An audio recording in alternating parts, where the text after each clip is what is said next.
नमस्कार विद्यार्थी मित्रांनो, तर मी आज तुम्हा सर्वांना सांगणार आहे की what is the additive inverse and multiplicative inverse. तर चला पाहूयात.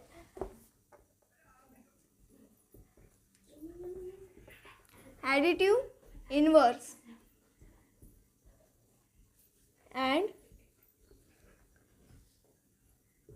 मल्टिप्लिकेटिव्ह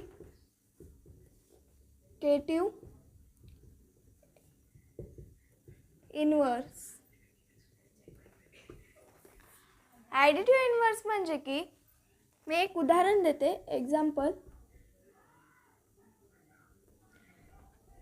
2. हे आता हे प्लसचे 2 आहेत. आपण त्याला चिन्ह देत नाहीत, पण आपण त्याला चिन्ह देतात म्हणजे की ते प्लसचेच असं. प्लसच्या इकडे जाऊन मायनसमध्ये होणार म्हणजे की -2 होणार. त्याला म्हणतात ॲडिटिव्ह इन्व्हर्स. आणि अजून एक एक्झाम्पल देते 1/6. आता हे प्लसमधले आहेत, मग इकडे जाऊन काय होणार -1/6. आणि जर मायनसमधले असतील 1/5, तर मग इकडे जाऊन काय होणार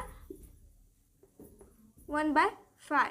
म्हणजे हे प्लस मायनसच्या इकडे जाऊन प्लसमध्ये जाणार. त्याला म्हणतात ॲडिटिव्ह इन्व्हर्स. आणि मल्टिप्लिकेटिव्ह इन्व्हर्स म्हणजे काय? मल्टिप्लिकेटिव्ह इन्व्हर्स म्हणजे काय नाही, सोपं आहे. म्हणजे की ते रेसिप्रोकल होते. एखाद्या नंबरचा रेसिप्रोकल होते म्हणजे की 2/5 असेल इंटू 3 इंटू नाही, डायरेक्टली घेऊत आपण 5/2 होणार. ह्याचं खालचं वरी आणि वरचं खाली होणार. अजून एक्झाम्पल घेऊ 6/4. तर त्याचं काय होणार 4/6. कळालं? त्याला म्हणतात मल्टिप्लिकेटिव्ह इन्व्हर्स. आणि आपण एक घेणार आहोत, हे आपण 5 घेतलं, नुसतं 5 घेतलं, तर मग त्याचा मल्टिप्लिकेटिव्ह इन्व्हर्स कसं होणार हे प्रश्न पडलाच असेल. तर मग आपण इथं काही नसते म्हणजे आपण काय करतो 1 घेतो आणि मग ते 5 खाली जाणार. त्याला म्हणतात मल्टिप्लिकेटिव्ह इन्व्हर्स. आणि अजून एक्झाम्पल घेऊ 5/1.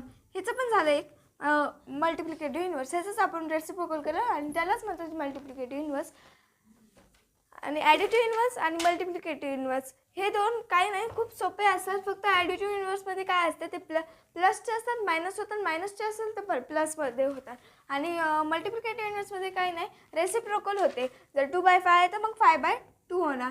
6/4 आहे तर 4/6 होणार. नुसतं 5 असेल तर मग आपण काही नसते म्हणून आपण काय घेतो 1 घेतो, म्हणून आपण 1 घेतले. त्यालाच म्हणतात मल्टिप्लिकेटिव्ह इन्व्हर्स. धन्यवाद.